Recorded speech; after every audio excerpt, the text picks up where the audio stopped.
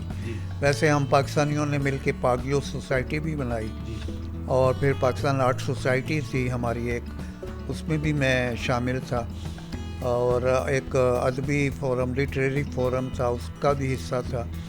پھر اور بھی ادبی تنظیمیں تھیں، ان کے ساتھ بھی وابستگی رہی. وہاں کثرت سے مشاعرے ہوتے تھے، ماہانہ مشاعرے، ہفتہ وار محفلیں، اور عالمی سطح کے مشاعرے جن میں 1000-1500 حاضرین ہوتے تھے، جو کہ 5 اسٹار ہوٹلوں میں مشاعرے ہوتے تھے. تو ان میں بھی شرکت کا موقع ملا، اور پاکستان اور انڈیا اور یورپ، کینیڈا، آسٹریلیا وغیرہ سے جو شاعر وہاں آتے تھے مہمان کے طور پر بلائے جاتے تھے، ان کے ساتھ مشاعرے پڑھے. میں نے قطر کے علاوہ بحرین میں، کویت میں، ابوظہبی، دبئی، شارجہ، سعودی عرب، تو ان ممالک میں جا کے بھی عالمی مشاعرے پڑھنے کا موقع ملا. لاہور شہر جو ہے اس کے بارے میں میرا وہاں رہ کے بھی خاصا ایک رجحان تھا. تو میں اسٹڈی کرتا رہتا تھا لاہور کے بارے میں، اور سال میں ایک آدھ بار لاہور کا چکر لگتا تھا. یہاں اہل علم سے ملاقاتیں ہوتی تھیں، مشاعروں میں آنا جانا رہتا تھا. میں اس کتاب کے لیے بھی میٹر جمع کرتا تھا، اس موضوع پر جتنی ہی کتابیں تھیں وہ میں خرید کے لے جاتا تھا. وہ میری ایک کتاب پھر لاہور پر آئی، وہ 500 سے زیادہ صفحے کی کتاب تھی، تو اس نے ایک میری الگ سے پہچان بنائی. پھر ایک ایسا موضوع تھا کہ پاکستانی نغمہ نگاروں پر کبھی کسی نے کتاب نہیں لکھی تھی. تو موسیقاروں پر تھی، گلوکاروں پر تھی، فلموں پر تھی، لیکن جو نغمے لکھتے تھے، فلمی شاعر جو تھے، ان پر کوئی کتاب نہیں تھی. 37 سال کے بعد واپس آیا لاہور اپریل 2014 میں. تو پھر وہ کتابوں کا جو اشاعت کا سلسلہ تھا وہ ذرا رفتار پکڑ گیا، اور مطلب ہر سال 2014 کے بعد آپ کی کتابیں مزید زیادہ آنے لگیں.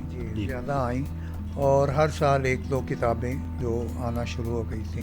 یہ پروفیسر اعتبار ساجد صاحب نے میرے خیال میں آپ کا جو کلیات ہیں، یہ کتاب ہے جو آپ کے کلیات ہیں، ان کے اوپر یہ QB4 ٹیم اگر دکھا سکتی ہے. اعتبار ساجد صاحب ایک بہت بڑے شاعر اور ادیب ہیں، اور انہوں نے ممتاز راشد لاہوری صاحب کی جو شخصیت اور فن اور کلیات ہیں نا، ان کے اوپر یہ کتاب لکھی ہے، آپ تنہائی میں کبھی ملیے. This program is brought to you by Crystal Cola.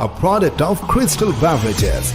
Welcome ناظرین، دوبارہ ہم وقفے کے بعد حاضر خدمت ہیں. تو میں تو یہ کہوں گا کہ لاہوری صاحب کو جو لاہور سے ایک محبت ہے وہ ان کے نام سے ظاہر ہے، کہ آپ نے اپنے نام کے ساتھ لاہوری لگایا ہوا ہے، اور یہ آپ کے نام کی ایک پہچان ہے.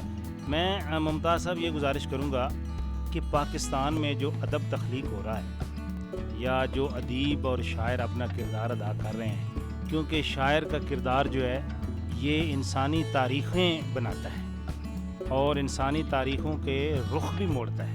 ہمارے سامنے بہت ساری مثالیں ہیں. ہمارے قومی شاعر حضرت علامہ اقبال نے ایک ایسی شاعری کی ہے جس نے ایک پوری قوم کا ایک ذہن جو ہے وہ تبدیل کیا ہے. اور کیا آپ سمجھتے ہیں کہ موجودہ حالات میں شاعر اور ادیب اپنا ایک بھرپور کردار ادا کر رہے ہیں پاکستان میں؟ میں اس کے بارے میں ایک بات شروع میں ہی کہہ دوں کہ جو معاشرے میں کردار سازی ہوتی ہے وہ صرف شاعر کا کام نہیں ہوتا، وہ جو ہمارے اساتذہ ہیں ان کا بھی کام ہے، دانشوروں کا بھی، صحافت سے وابستہ جو افراد ہیں ان کا بھی کام ہے، مفکروں کا کام ہے اور کسی حد تک شاعروں کا بھی کام ہے.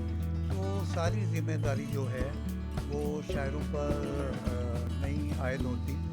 اس میں جو والدین ہوتے ہیں ان کا بھی بڑا حصہ ہوتا ہے کہ وہ گھر میں نئی نسل جو ہے اس کی کیسی تربیت کر رہے ہیں. تو شاعروں کو بھی چاہیے کہ وہ مثبت شاعری کریں، اپنی اقدار جو ہیں ان کے حوالے سے ان کو ذہن میں رکھتے ہوئے شاعری کریں. لیکن بنیادی طور پر شاعر جو ہے اس کا کام یہ ہے کہ جو فن شاعری ہے، شاعری کا فن جو ہے اس کا معیار جو ہے اس کو نیچے نہ آئے، معیار برقرار رکھیں. اپنی جو بھی بات کہنی ہے، چاہے وہ اصلاحی بات ہے اور چاہے وہ رومانی بات ہے، چاہے وہ فکری بات ہے. آپ نے بڑی اچھی بات بتائی ہے اس ادب کے حوالے سے، کیونکہ معاشرہ جو ہے ایک شاعر سے نہیں، بہت ساری شخصیات ہیں، بہت سارے لوگ ہیں، بہت سارے شعبے ہیں، مل کے ایک معاشرہ تشکیل کرتے ہیں. تو میں یہ آپ سے گزارش کروں گا ممتاز راشد لاہوری صاحب کہ ہماری جو یوتھ ہے، جو نوجوان نسل ہے، ہماری قومی زبان ہے، اس میں کام ہو رہا ہے، پنجابی زبان میں بھی کام ہو رہا ہے، چاہے بہت تھوڑا ہو رہا ہے، اور اس طرح مختلف زبانوں میں کام ہو رہا ہے. اور میرے خیال کے مطابق ہماری جتنی بھی زبانیں ہیں یہ ہمارا اثاثہ ہے. میرا یہ سوال یہ ہے کہ ہماری جو نوجوان نسل ہے میرے خیال کے مطابق ادب سے، شاعری سے بہت دور ہے.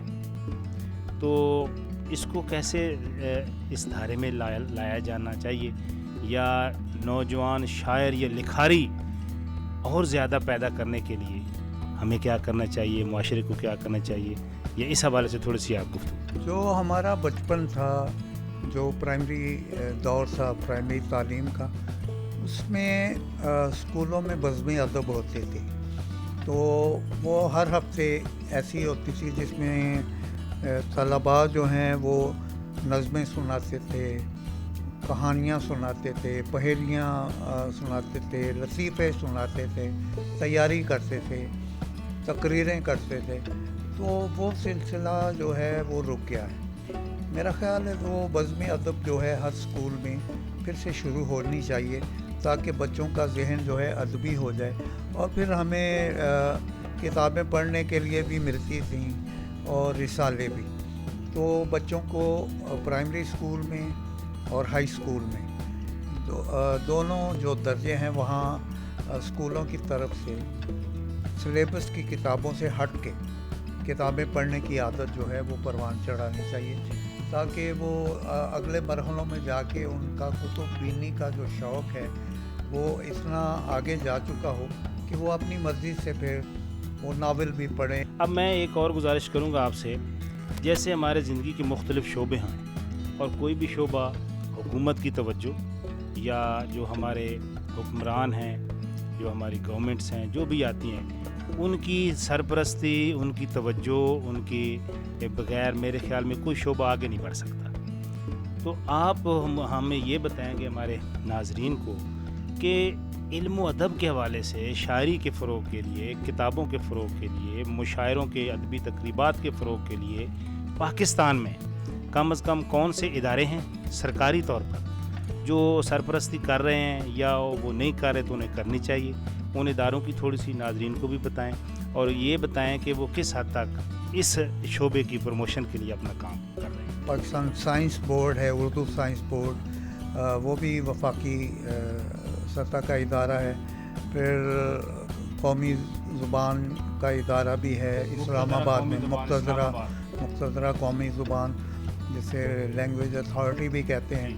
تو یہ تو ہیں سینٹرل گورنمنٹ کے ادارے. پھر رائٹرز گلڈ بھی ہے، پاکستان رائٹرز گلڈ بھی چاروں صوبوں میں اس کی شاخیں ہیں. تو کچھ ادارے جو ہیں وہ پنجاب کی حد تک ہیں یا باقی صوبوں کے الگ الگ ہیں. تو ان میں پلاک ہے، جیسے Pakistan language Punjabi language authority ہے جو وہ ایک ادارہ ہے.